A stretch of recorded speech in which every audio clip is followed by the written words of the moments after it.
This is part 3 in the 144,000 series. And there's going to be a part 4, maybe a part 5, I don't know yet.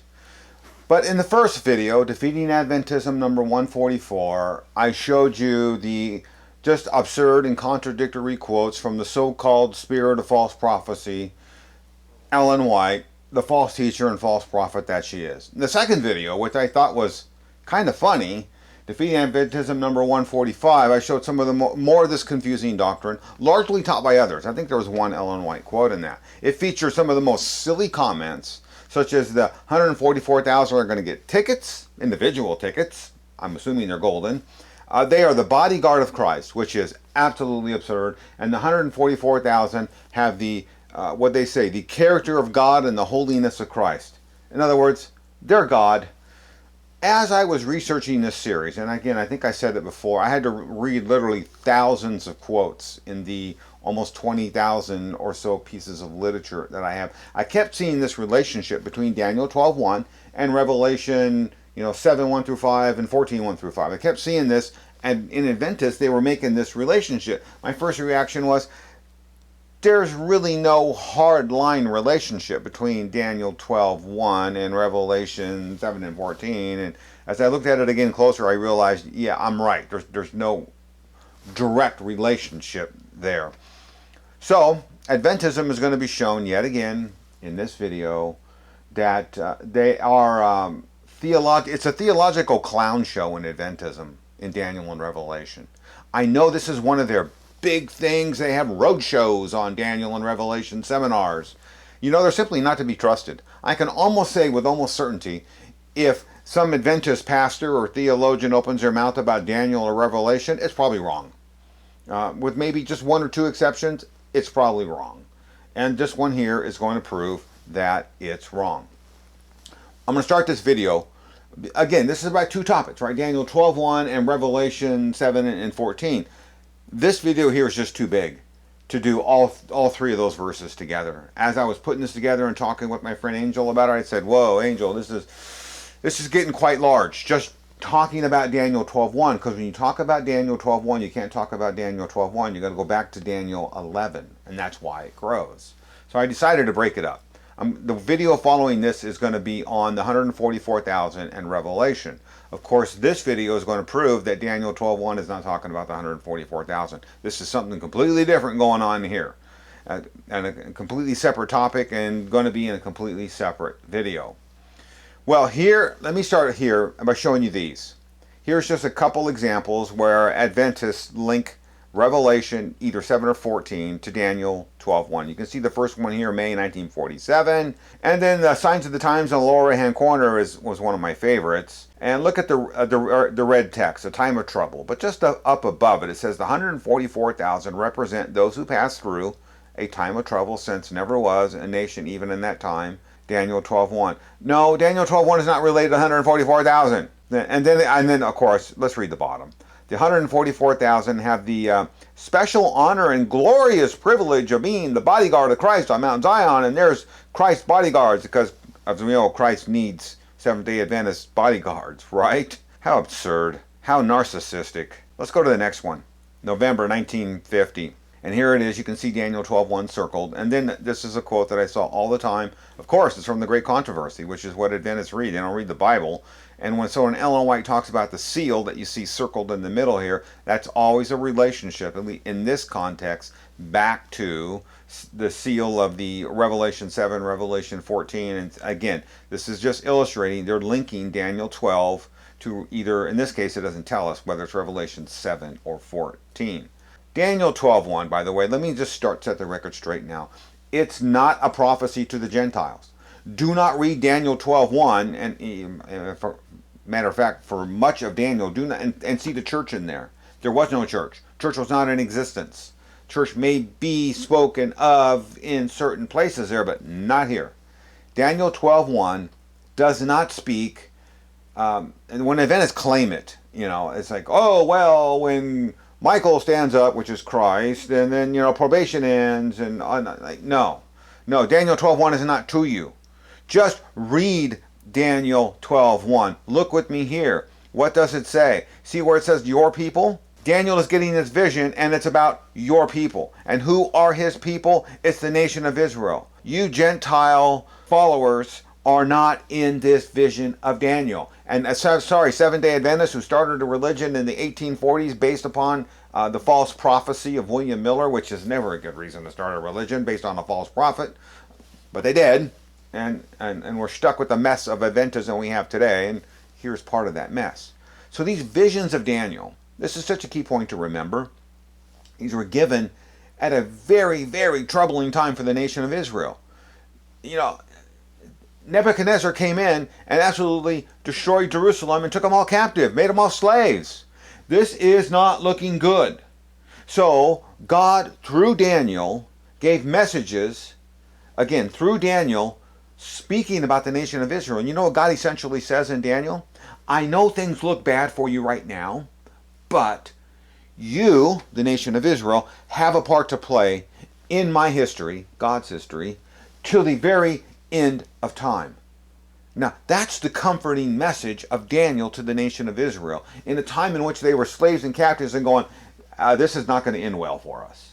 And then God comes in and says, you're going to get it back together. Matter of fact, you have a part to play at the very end of the entire world history. Now, some of Daniel can be understood by us today because we have the New Testament, and particularly we have the book of Revelation, which repeats a lot of what happens in Daniel.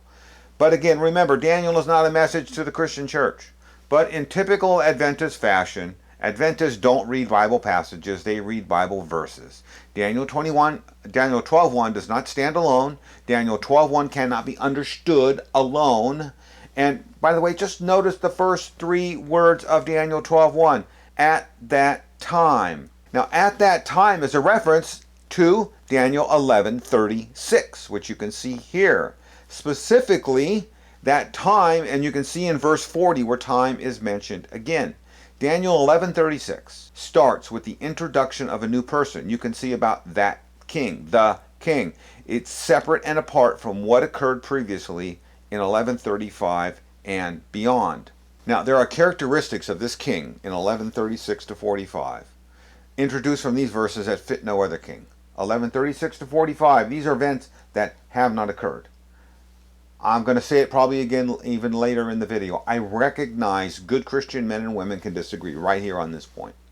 And that there are Christian men and women who believe 1136 to 45 did occur, has occurred, and it's Antiochus Epiphanes. I understand that. And we can disagree with that. And still be good Christian brothers and sisters. Not Adventists. We can disagree with Adventists because, well, Adventists aren't Christians. But amongst ourselves we can in Bible prophecy. Not just this area, but many areas. This is not an issue for salvation, and I recognize that. So I'm going to come from the position of 1136 to 45 is the future Antichrist, not Antiochus Epiphanes. And again, I get it. And I'm not going to entertain a whole bunch of comments defending my position. And I'll probably say this again too, because I'm not going to get ran down that road where you and I can talk about this Bible prophecy and Adventists are going to hell with King James Bibles in their hands while you and I are trying to figure out this prophecy. You know what? That's fine. I can have my position. That's fine. You can have your position. We're good. But remember, we're here to present something different to the Adventists who get it completely wrong, as you're going to see here in a minute when we go through their commentaries. So Adventism, they don't realize 1136 to 45 are the events being described when we get to 12:1, and it says, as you already saw, at that time.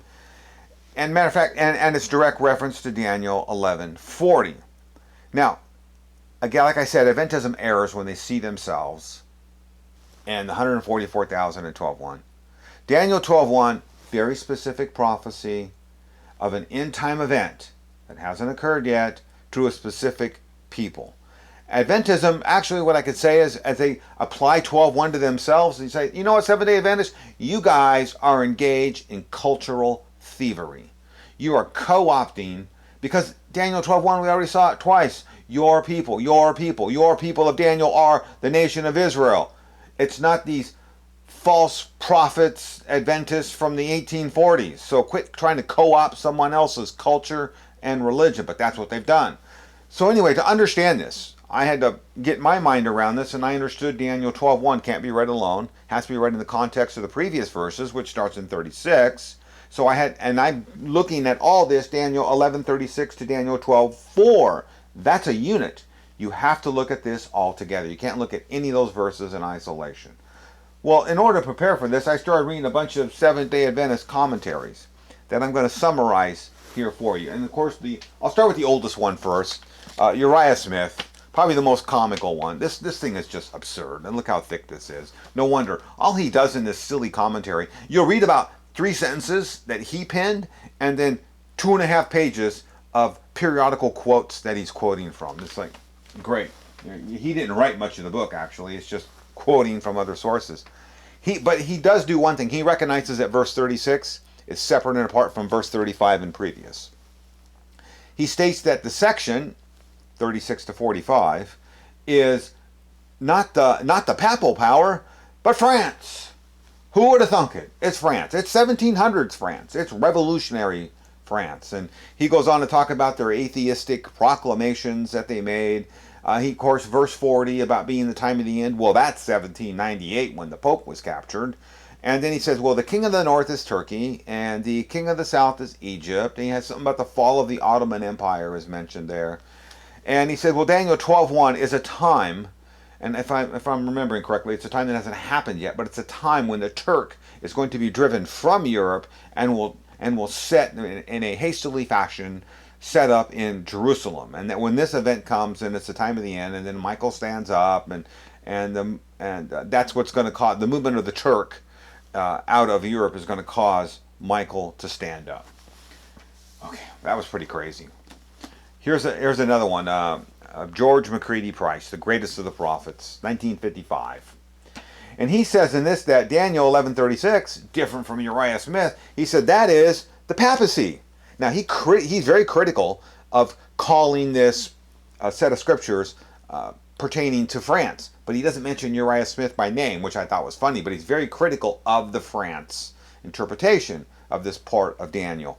And he believes that the papacy is the king of the north. Well, Uriah Smith didn't believe that was the king of the north, right? So we already got 2 different kings of the north, and I think they believe the king of the south was the same. His verse 40 for the time that's mentioned in verse 40 was just like Uriah Smith. It's 1798. And then, of course, on page 311, he quotes the great controversy. Of course, you got to quote Ellen White, got to give your homage to your prophet. And, I'll show you that quote because it came up all the time. We'll see it later. But what he does in this book, too, which is really weak, a lot of places and things, he says, these are all spiritually related.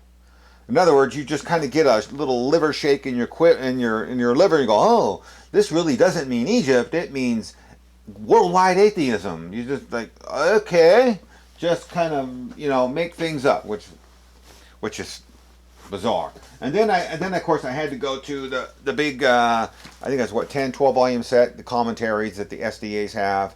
This really doesn't even take a position.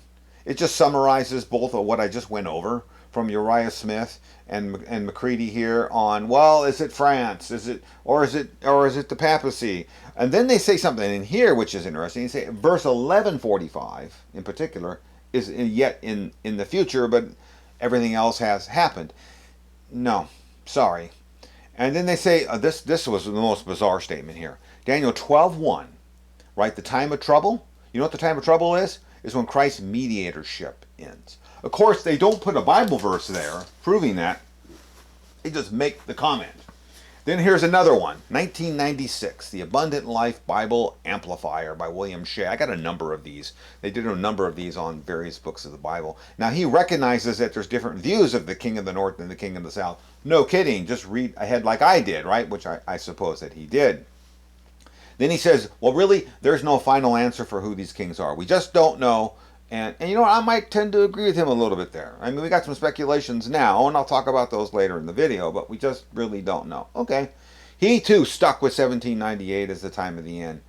And now the king of the... Then he says in here, the king of the south is a spiritual entity, not political. I'm like, okay, what exactly do you mean? He just can't write clearly.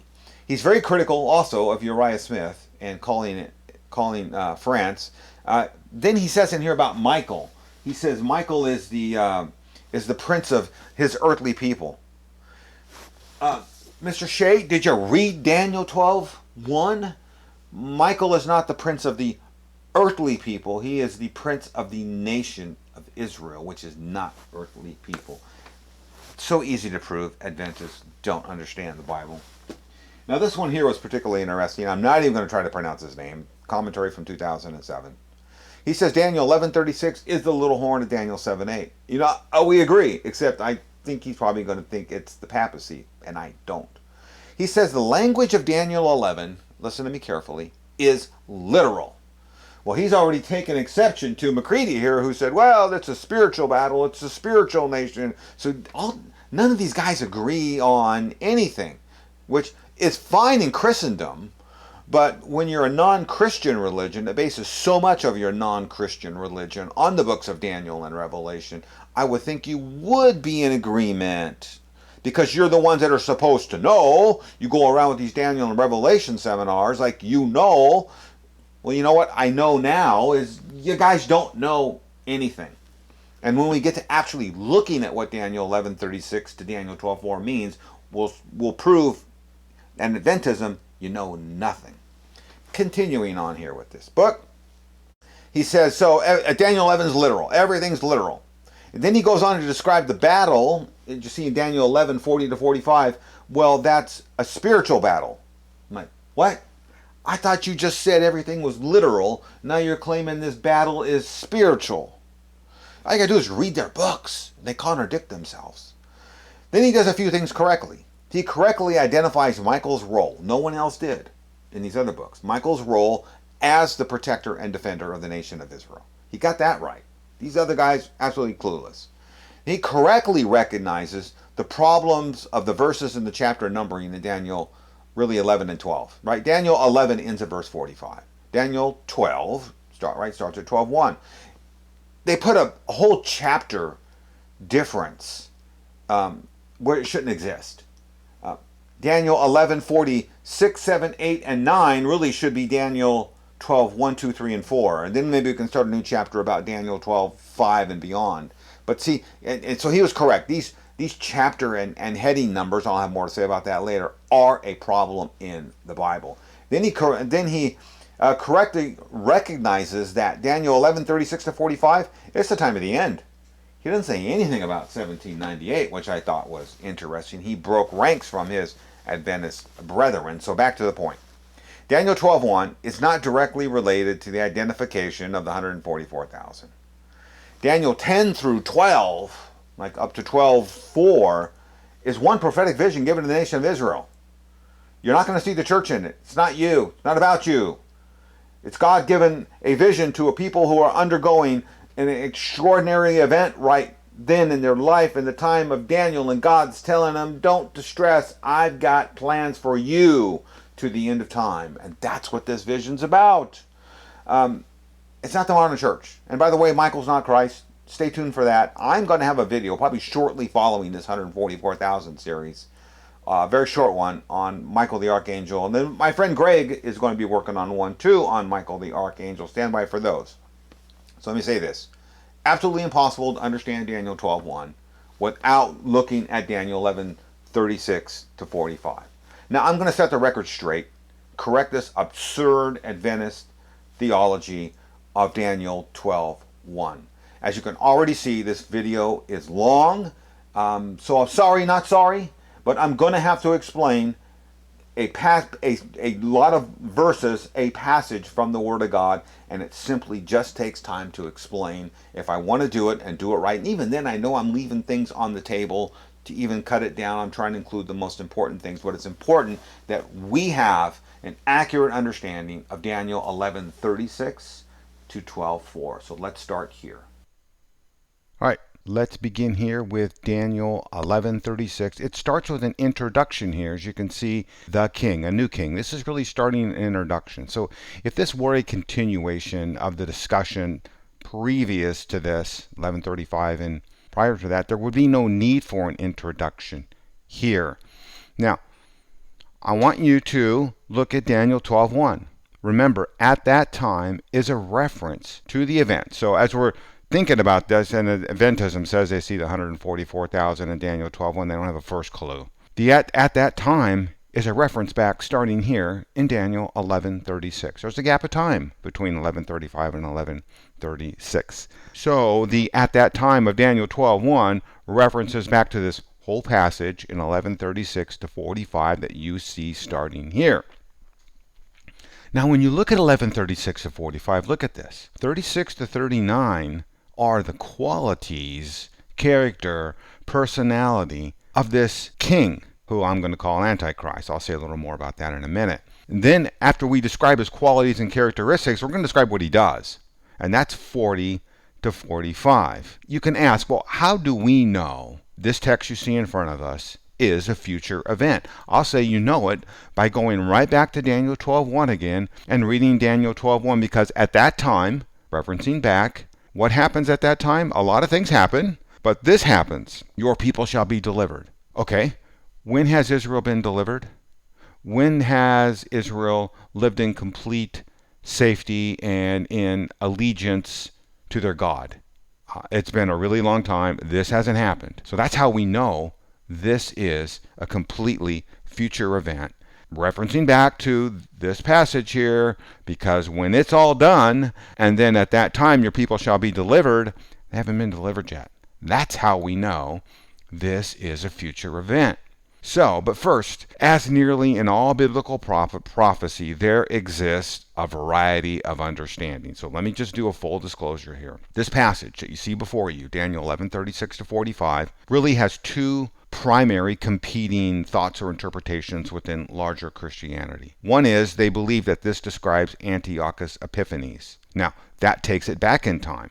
That's 164-ish BC. Second is, and this is the one that I hold, it's not Antiochus Epiphanes, it's the future Antichrist. And so that's the position that I'm going to have. The reason I do, and again, let me say this, good Christian men and women can disagree on this. Christian men and women. I'm not talking about Adventists because they're not Christians. But good Christian men and women can disagree on this. This is not a salvation issue. So anyway, that's where I'm coming from, and that's what I'm going to explain in this. And one reason why I don't, there's just too many events here that cannot fit to Antiochus Epiphanes is the reason why I say this. So again, we can disagree on this, and that's fine. So I don't want us to get off track in the comments, and I'm defending my position and you're defending your position, and we're ignoring the Adventists who are on their way to hell with the Bible in their hand. So let's focus on the Adventists and their ultra silly interpretation of Daniel 11:36 to 45, which fits nowhere, as you've already seen. So with that said, my second full disclosure is I'm going to be using the term Antichrist. I just love this old artwork here. Look at this old artwork here. We have Satan here in this 1500s Italian painting. Here's Satan whispering into the ear of Antichrist, which is what we're talking about here. I'm going to be using the term Antichrist. I am actually using a term historically unknown in the time of Daniel, because Christ hadn't come, so there could be no Antichrist. So I am using a future term to describe something back in time when a term was not known. So I just full disclosure, that's what I'm going to be doing, because we now know who Antichrist is, by the way. And we know that because actually in 1 John, we got 3 uses of it in 1 John and 1 use in 2 John. That's where the term is actually introduced. So I'm going to be using that term to describe this person that was described in this vision and prophecy of Daniel. Here is, let's start, Daniel 11:36. Here is the little horn. This king is Daniel 7:8, 7:25, 9:27, Revelation, the beast of Revelation 13:1 through 8. And what does it say here about, it's given us, remember,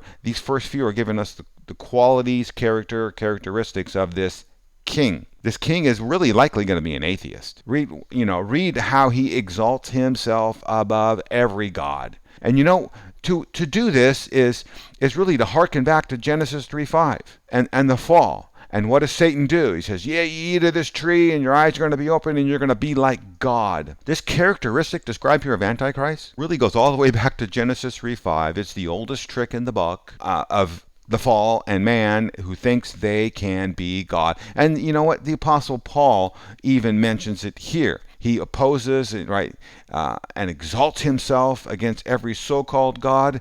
It's the epitome of just making yourself, again, going back to Genesis 3:5. So what do we know? What else do I know about this king? Look, this is a definite article. And the king, not and the 25,000 popes that we're going to have since AD 500 who are going to die in 17. No, it's the king. Definite article, singular, the king. A singular, well, let me go back here. I zoomed ahead. A singular king described here is, like I said, not a succession of popes. And how are we going to know? I'm going to quote something here. And I'm going to quote something here that's Adventist approved. I've used it before. Adventists use it. They use it in Ministry Magazine. Look at that, where they teach pastors. And they've used it for at least 20 years. King is malak. You can kind of barely see it there. But that is the word for king here.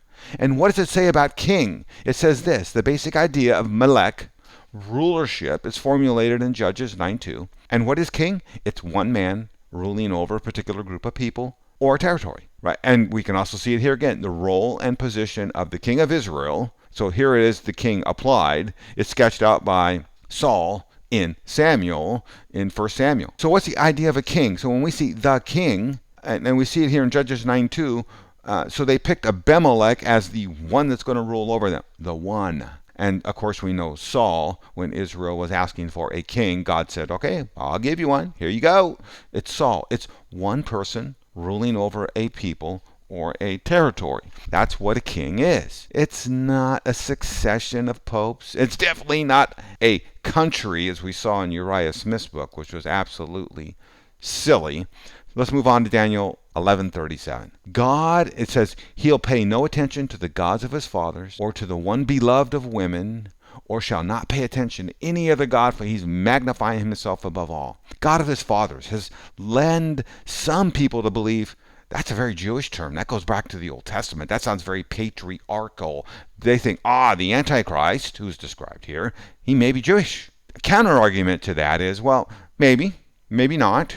Because the Antichrist in Revelation 13:1-5 is described as the beast, right, coming out of the ocean. Well, the beast is a description of the Gentile nations. So what some said, well, he may be a Jew. He may be a Jew living in a Gentile nation, and that's why he comes. We don't know. All right, it's speculation. What else it does go on to say is that he's going to shun and ignore the gods of his fathers. So whatever gods those are, he's going to shun and ignore them. Now this next phrase here is one beloved of women. I found that really particular interesting because there's a wide range of terms here. Now it actually literally means nor to the desire of women. And I thought, wow, this is pretty interesting. What is it saying about the character of this Antichrist? I've discovered two wide ranges of possibility in terms of this word here. And they're on either end of the spectrum. One is, it's describing men who are desired lustfully by women, or he just doesn't desire women.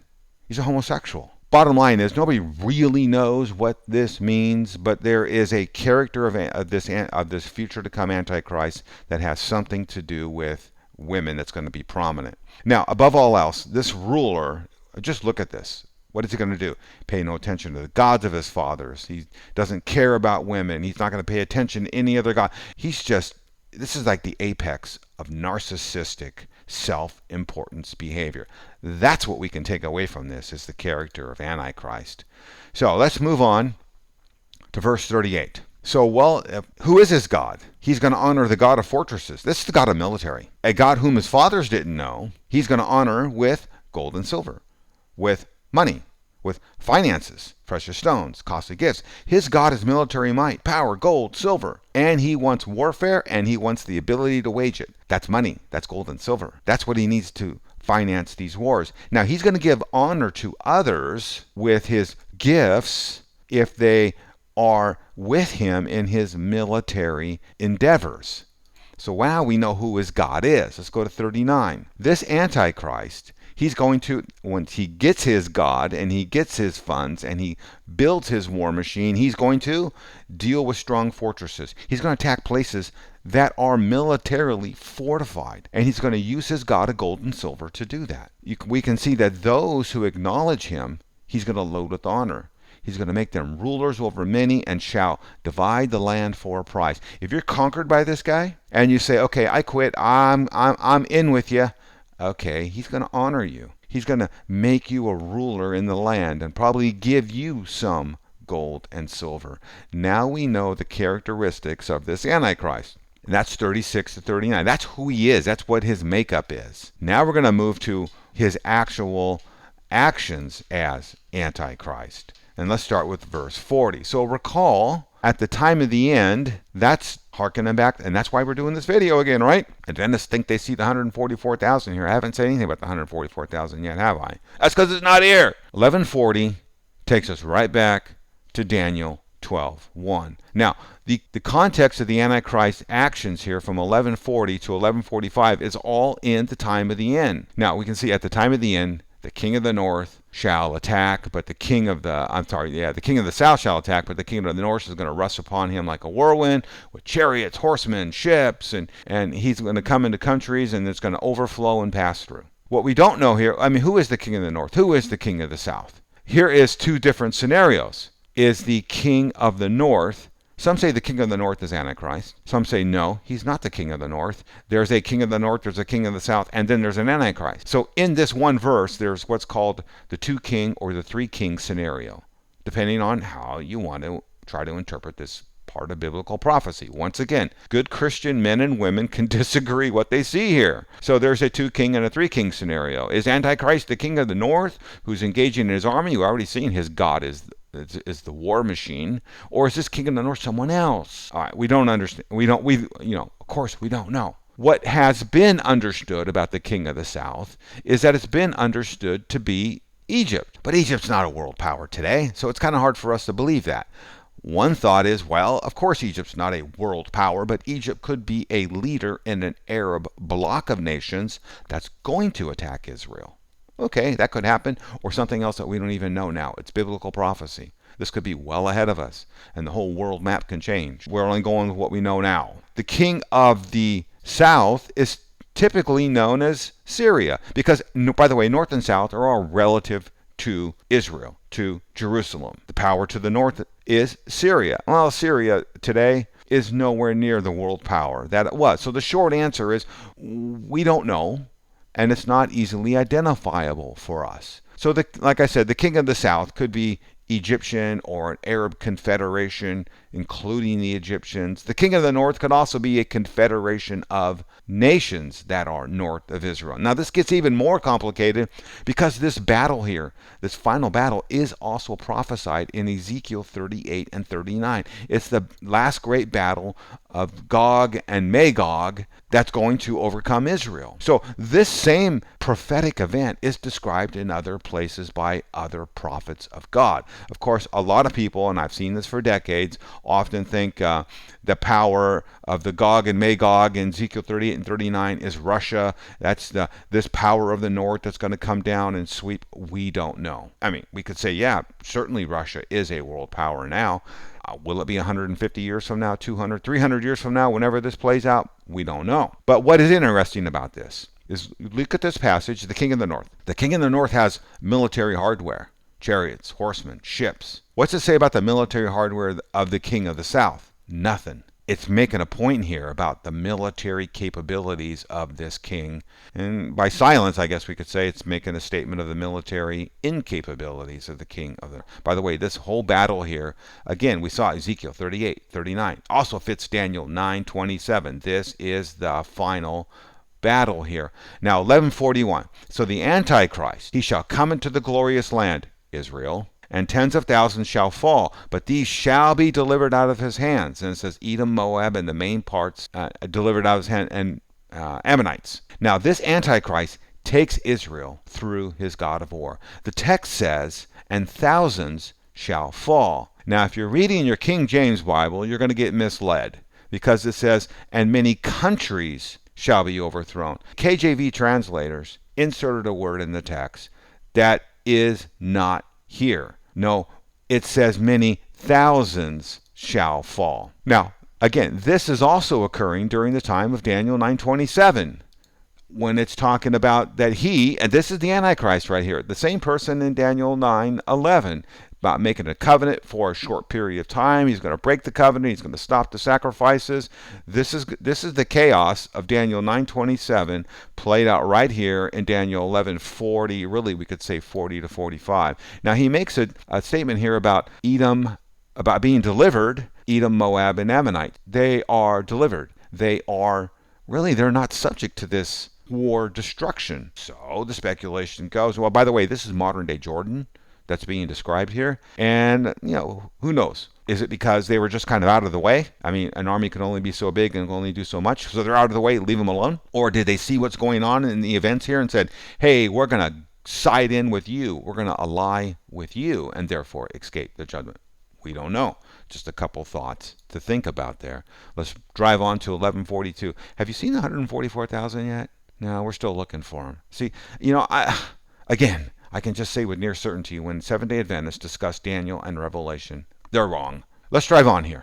It says what? He'll stretch out his hand against the countries, and then land of Egypt shall not escape. Here we go with Egypt again. Well, whether this is Egypt proper or alone or part of an Arab bloc, like I said earlier, we don't know. What is clear is there's going to be a significant military victory in this region of the earth, or something that represents this region of the earth. Now, Egypt, having just defeated Israel, as we saw here, because he entered the glorious land, Israel falls. Egypt falls. This God, this Antichrist, and his God of warfare that he's funding with his gold and silver we saw above, is progressing through the region. And then it says that he's going to become, and it progresses even more, he's going to become ruler of the treasuries of gold and silver and all the precious things of Egypt, and the Libyans and the Cushites are going to follow in his train. Conquest continues. Israel, Egypt, North Africa. His war machine is in full progress right now. Now, one thought is, and it says, and the Libyans and the Cushites shall follow his train. One thought of this means is that they are going to submit and be part of his domain and obey his commands once they are conquered.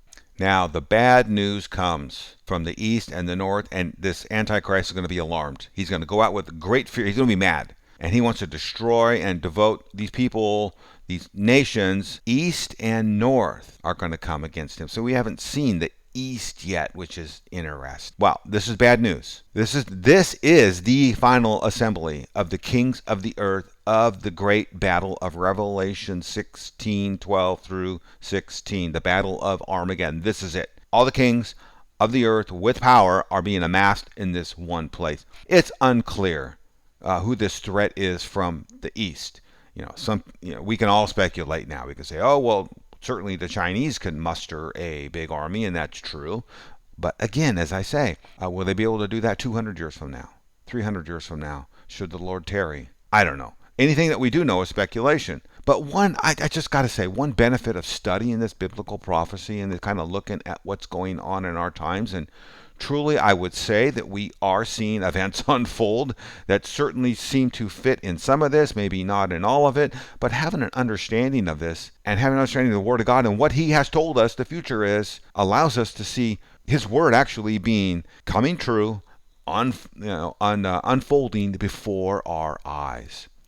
So we move now to the last verse in this section. And he shall pitch his palatial tents, this is the Antichrist, between the sea and the glorious holy mountain. That means Antichrist has set up his military compound, his headquarters, between the sea and the glorious holy mountain. Well, the glorious holy mountain is none other than Mount Zion in Jerusalem. But he's going to come to his end. He's going to die, and no one's going to be around to help him. So when they say the sea and the glorious holy mountain, well, the glorious holy mountain's in Jerusalem. Whether it's the Dead Sea here or the Mediterranean Sea here, he's pitching his tent between two seas, but it's still in Mount Zion. Before he meets his end, he's going to have destroyed and humbled Israel. He's going to crush its government. This Antichrist will have destroyed Jerusalem. And yet, once again, the Word of God has already prophesied this, Zechariah said this. He said, behold, the day is coming when the spoil taken from you will be divided in your midst. He's going to gather all the nations against Jerusalem in battle. That's what we're reading about here. And the city will be taken, the houses plundered, the women raped, half the city's going to go out in exile, but the rest of you shall not be cut off from the city. This, one thing we can say about the Word of God and prophecy is God tells us the same thing over and over and in other places. And here is another place in Zechariah. Zechariah 13. And in the land, declares the Lord, 2/3 shall be cut off and perish, and 1/3 die. Now, this is really not the mathematical certainty. Okay, let's count the population of Israel, and if 2/3 die, it's this many people. It doesn't mean that. What it does mean is a lot of people are going to die. And so that's the quantity it's communicating to us here. And I will put the remaining 1/3, fire and refine them as one refines silver. You ought to read that and be very afraid. If you're the ones that survive and you're being refined as silver, how is silver refined? It's fire. It's heat. Nothing about this says this is going to be nice and comfortable. It's just not there.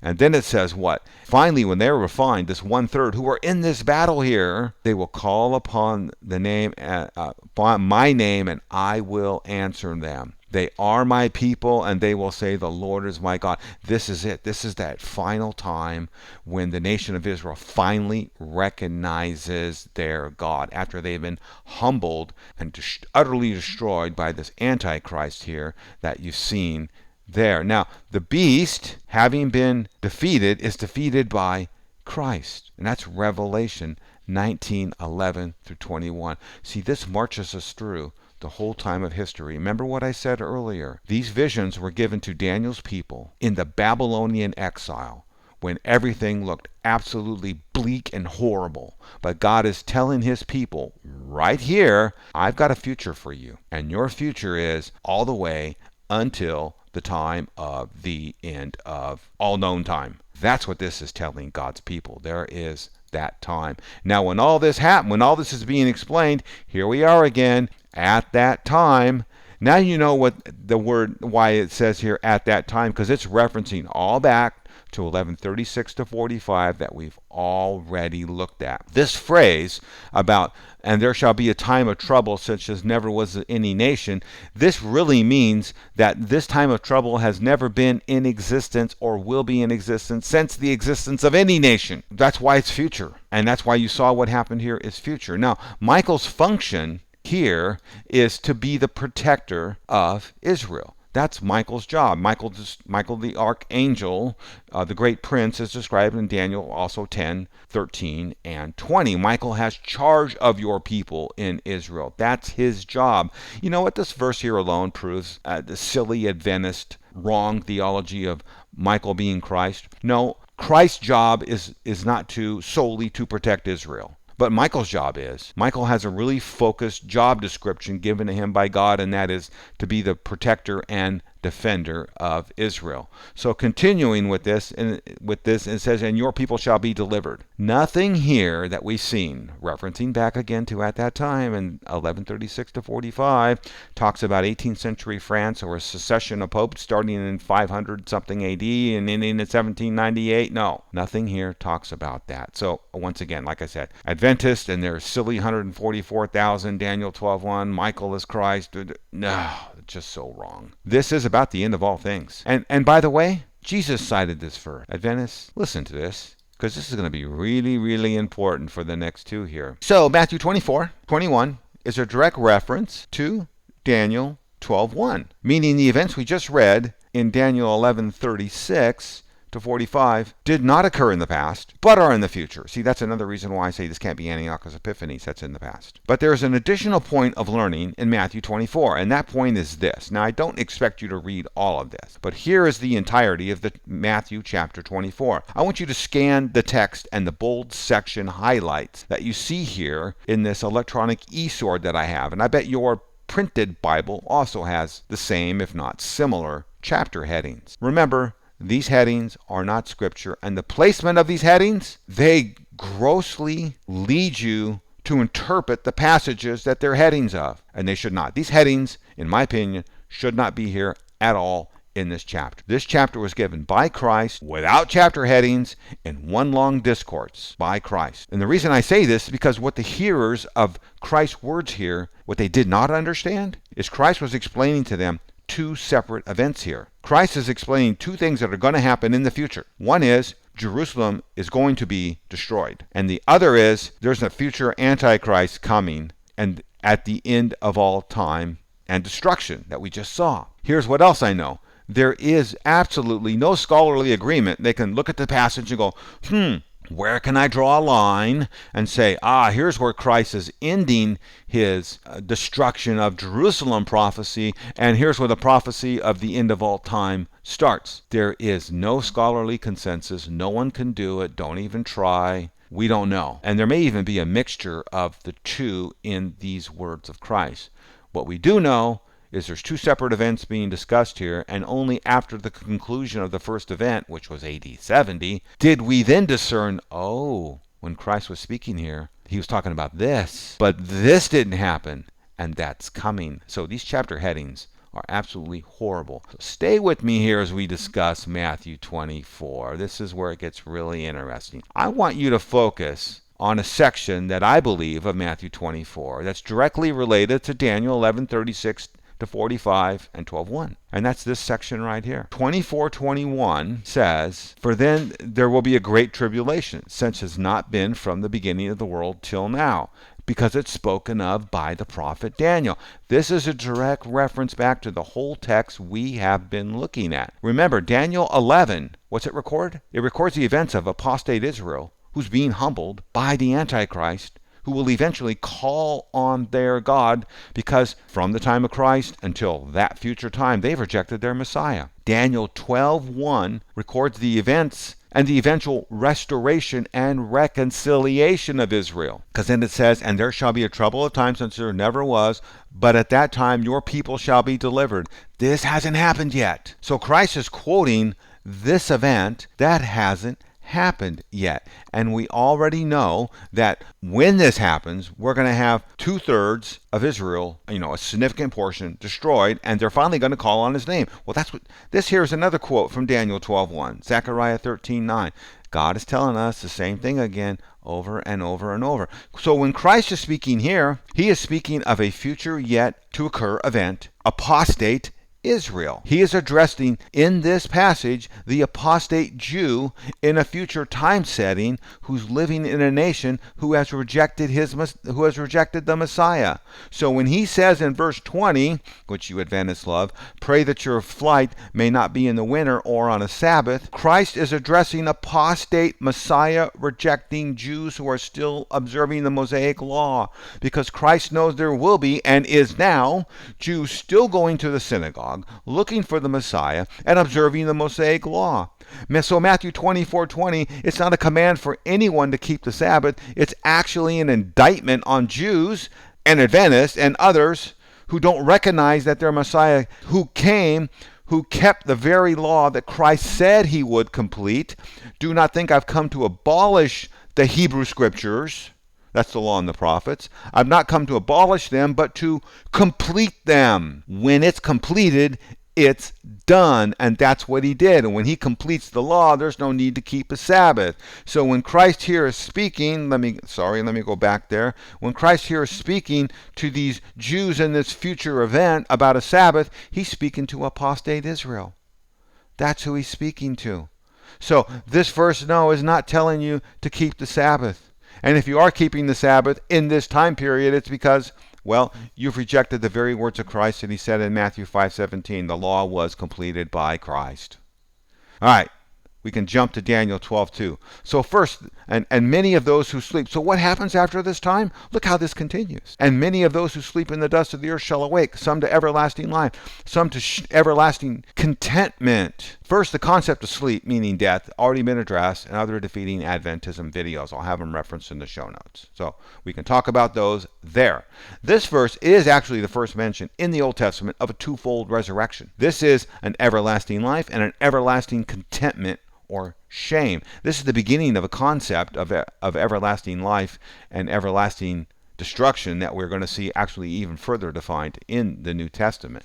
So in Daniel 12:3, we can read this, and those who are wise shall shine like brightness of the sky above, and those who turn many to righteous like the stars of heaven forever. This is still a continuation of everything we saw in Daniel 11. This is now after the Great Tribulation, and there's going to be a resurrection. And these people here are specifically called out. This verse is a blessing on those who led others to righteousness during this Great Tribulation period, because there's going to have been many in this end time persecution who have been led to righteousness by others, and that's who's being blessed here. I can't help but think as I read this verse that these that were leading others to righteousness knew the period and the end time and the seriousness of the period in which they were living. Daniel 12:4. But you, Daniel, shut up the words and the seal of this book until the time of the end, because many are going to run around to and fro, and knowledge shall increase. Daniel was instructed to close up, to put a seal on this vision. This vision, by the way, it started in chapter 10.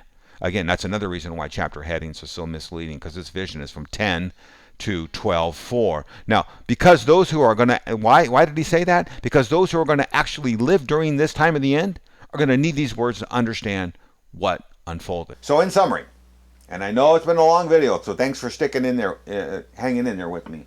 It's the height of foolishness to think that Daniel 12:1 has anything to do with the Gentile church. Foolishness. All you gotta do is read, and to read Daniel 12:1 and to read it in isolation and not regard 36 to 45 and what's going on there, foolishness. But Adventist theology is absolute foolishness. The only fact that Daniel 12:1 has in common with the 144,000 is that the 144,000 is just one of the things occurring in the end time Great Tribulation events, amongst a series of other things. Why they pick this little group over here to the exclusion of everything else that's going on at the end time, who knows? Who can explain silly Adventist theology? I can't, but we can set it straight. So again, the 144,000 are not explicitly mentioned, referenced, cited in Daniel 12:1. I just want to say I hope you enjoyed this trip through an explanation of exegeting Bible prophecy. I know I sure did reading about it, because as I said before, this is something I normally don't read a lot. I didn't anyway until I started Adventism. So this was I feel like I've grown as a Christian reading and understanding this Bible prophecy, and that includes not just the position that you've heard me say that I admit to, but even understanding the other positions that are viable amongst good Christian community. I enjoyed learning both of those.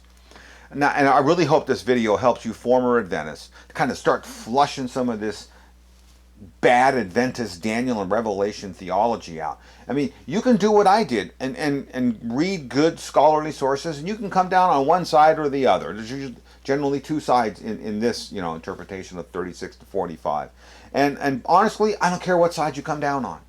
But you flush out the bad Adventist theology. That's what I care about. So the next video is going to be on the 144,000, the seal, the mark. And I'm telling you right now, this is going to go all kinds of places we start talking about marks and seals. And that video is also going to correct poor Seventh-day Adventist theology.